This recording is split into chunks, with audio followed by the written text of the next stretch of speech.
স্বাগত দীপ্তর সন্ধ্যার সংবাদে। আপনাদের সাথে আছি আমি আনোয়ারুল আলম। শুরুতেই জানাবো সংবাদ শিরোনাম। সর্বসাধারণের শ্রদ্ধা ও ভালোবাসায় সিক্ত ভাষা সৈনিক আহমদ রফিক, বারডেমে মরণোত্তর দেহদান। গাজা যুদ্ধ বন্ধে ট্রাম্পের প্রস্তাবে আংশিক সম্মত হামাস, জিম্মিরা মুক্তি পাবে, বিদেশি কর্তৃত্ব মানবে না।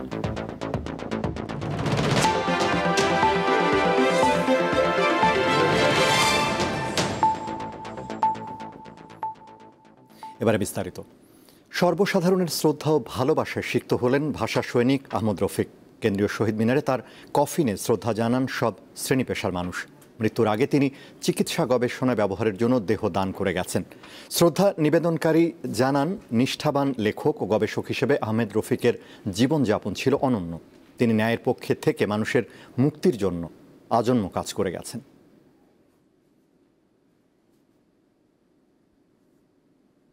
আহমদ রফিকের জন্ম 1929 সালের 12 সেপ্টেম্বর ব্রাহ্মণবাড়িয়ার শাহবাজপুর গ্রামে।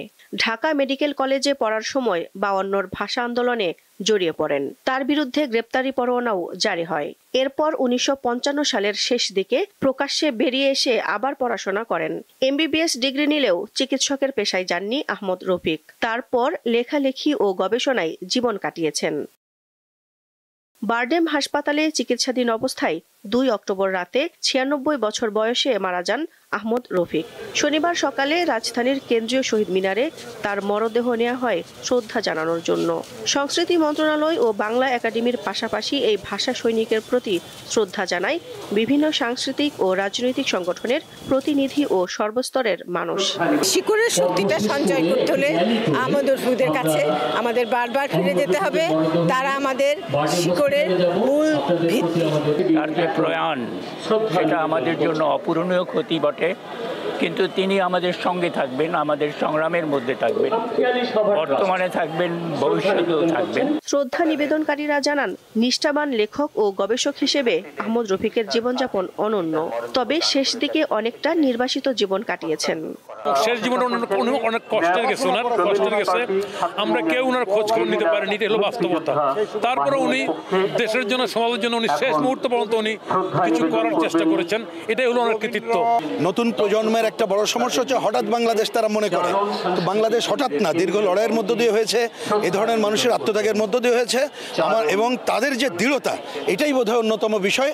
নতুন প্রজন্মকে এটা বুঝতে হবে, শিখতে হবে। ভাষা আন্দোলনের অন্যতম স্তম্ভ এখন আমাদের মাঝ থেকে হারিয়ে গেলেন। আজীবন তিনি নিভৃতচারী, কখনো ব্যক্তিগত লোভ, লালসা, স্বার্থ সুবিধার সেদিকে উনি যাননি। আজীবন লেখালেখিতে মগ্ন আহমদ রফিক 21 পদক, বাংলা একাডেমি পুরস্কার, রবীন্দ্রত্বাচার্য উপাধি সহ অনেক সম্মাননা পেয়েছেন। মৃত্যুর আগে তিনি চিকিৎসা গবেষণায় ব্যবহারের জন্য বারডেম হাসপাতালে মরণোত্তর দেহদান করেন। দিলশা দানি, দীপ্ত সংবাদ, ঢাকা। ইসলামী জ্ঞানকে কোরআন হাদিসের আলোকে জাতির জন্য কাজে লাগাতে হবে বলে জানিয়েছেন জামায়াতে ইসলামীর আমির ডাক্তার শফিকুর রহমান। শনিবার রাজধানীর মগবাজার আল ফালা মিলনায়তনে কেন্দ্রীয় উলামা কমিটির উদ্যোগে দেশের বিশিষ্ট দায়ী ও ওয়ায়েজ সম্মেলনে তিনি কথা জানান। ডাক্তার শফিকুর রহমান বলেন, সাম্প্রদায়িক সম্প্রীতির অনন্য উদাহরণ বাংলাদেশ। তবে স্বাধীনতার এত বছরেও একটি মানবিক সমাজ গঠন হয়নি। এক্ষেত্রে জাতিকে ওলামাদের পথ দেখাতে হবে।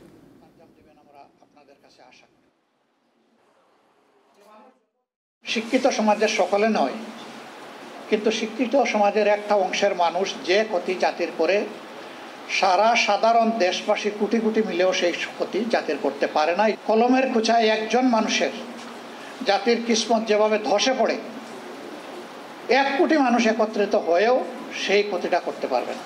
এই ক্ষেত্রেও উলামায়ে কেরামের বিশেষ দায়িত্ব রয়েছে জাতিকে জাগ্রত করা, সতর্ক করা।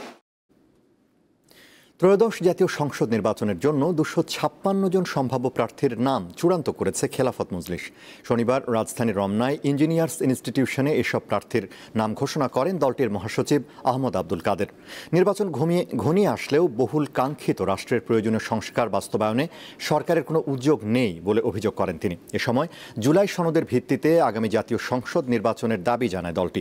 দাবি আদায়ে দেশব্যাপী গণসংযোগ ও গণমিছিল সহ বিভিন্ন কর্মসূচি ঘোষণা করা হয়।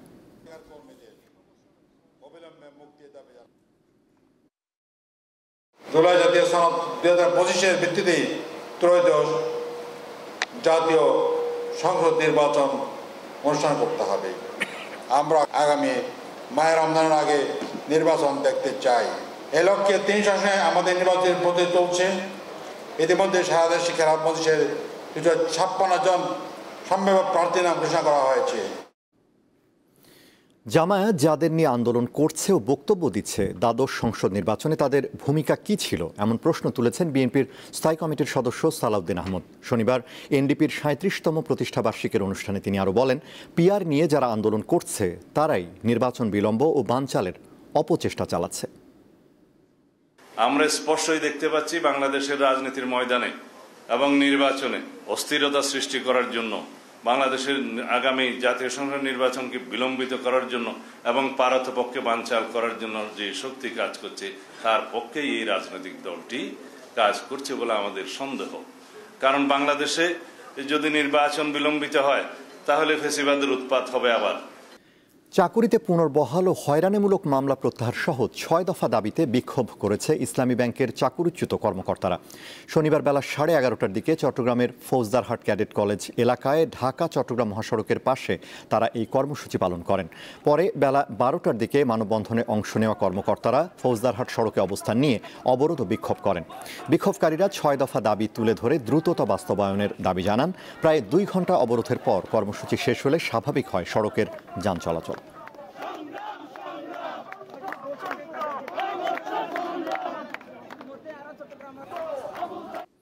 হবিগঞ্জের শায়েস্তাগঞ্জে বিএনপি নেতাকে চাঁদা না দেওয়ায় রেলওয়ে সুপারমার্কেট ভাঙার ষড়যন্ত্রের প্রতিবাদে মানববন্ধন করেছেন ব্যবসায়ীরা। শনিবার উপজেলার দাউদনগর বাজারে এই মানববন্ধন কর্মসূচি পালন করেন তারা। বক্তারা বলেন, শায়েস্তাগঞ্জ উপজেলার দাউদনগর বাজার এলাকায় বাংলাদেশ রেলওয়ে থেকে বাণিজ্যিক লিজ নিয়ে 200 জন ব্যবসায়ী দীর্ঘদিন ধরে ব্যবসা প্রতিষ্ঠান পরিচালনা করে আসছেন। কিন্তু শায়েস্তাগঞ্জ পৌর বিএনপির সভাপতি এম.এফ. আহমেদ অলি আওয়ামী লীগ সরকারের পতনের পরপরই মার্কেটের ব্যবসায়ীদের কাছে 50 লক্ষ টাকা চাঁদা দাবি করেন। তারা চাঁদা দিতে অস্বীকৃতি জানালে তিনি রেলওয়ে সুপারমার্কেট ভাঙার দাবি জানিয়ে দরখাস্ত দিয়েছেন।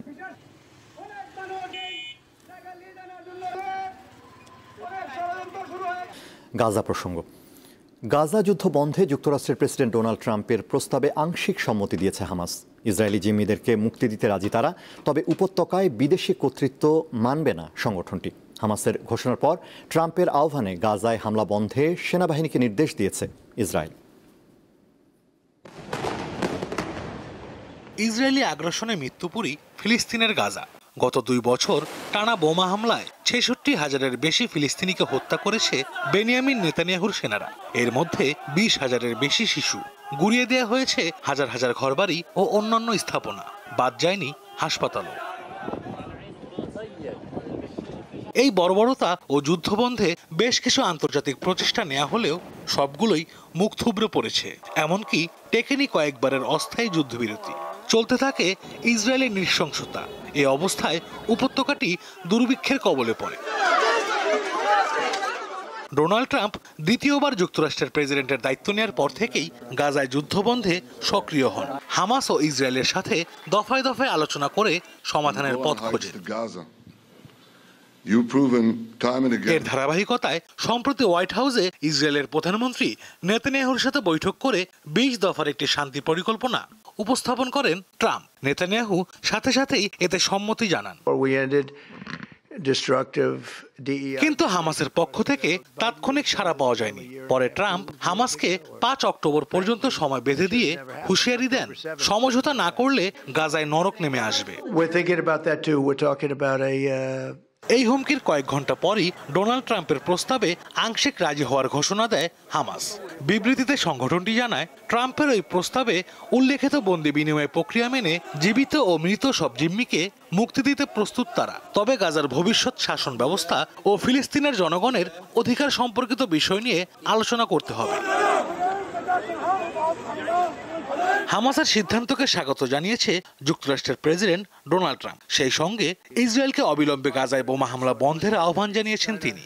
এক ভিডিও বার্তায় শান্তি চুক্তি আলোচনায় সহায়তার জন্য কাতার, তুরস্ক, সৌদি আরব, জর্ডান, মিশর সহ সংশ্লিষ্ট রাষ্ট্রগুলোকে ধন্যবাদ জানান ট্রাম্প। ডোনাল্ড ট্রাম্পের আহ্বানের পরপরই গাজায় হামলা বন্ধ করতে সেনাবাহিনীকে নির্দেশ দিয়েছে ইসরায়েলের সরকার।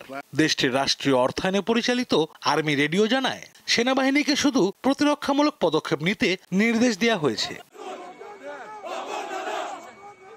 হামাস ও ইসরায়েলের গাজায় যুদ্ধবিরতিতে সম্মত হওয়ায় স্বাগত জানিয়েছেন জাতিসংঘের মহাসচিব অ্যান্তোনিও গুতেরেস।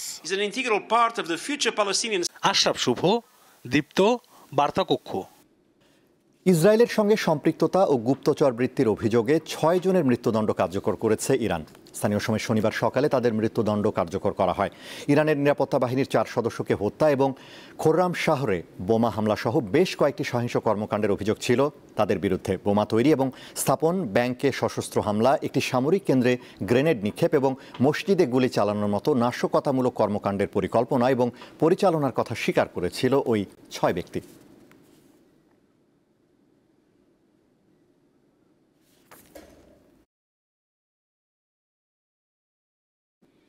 শেষ করব দীপ্ত সন্ধ্যার সংবাদ। তার আগে সংবাদ শিরোনামগুলো জানাবো আরও একবার। সর্বসাধারণের শ্রদ্ধা ও ভালোবাসায় সিক্ত ভাষা সৈনিক আহমদ রফিক, বারডেমে মরণোত্তর দেহদান। গাজা যুদ্ধ বন্ধে ট্রাম্পের প্রস্তাবে আংশিক সম্মত হামাস, জিম্মিরা মুক্তি পাবে, বিদেশি কর্তৃত্ব মানবে না।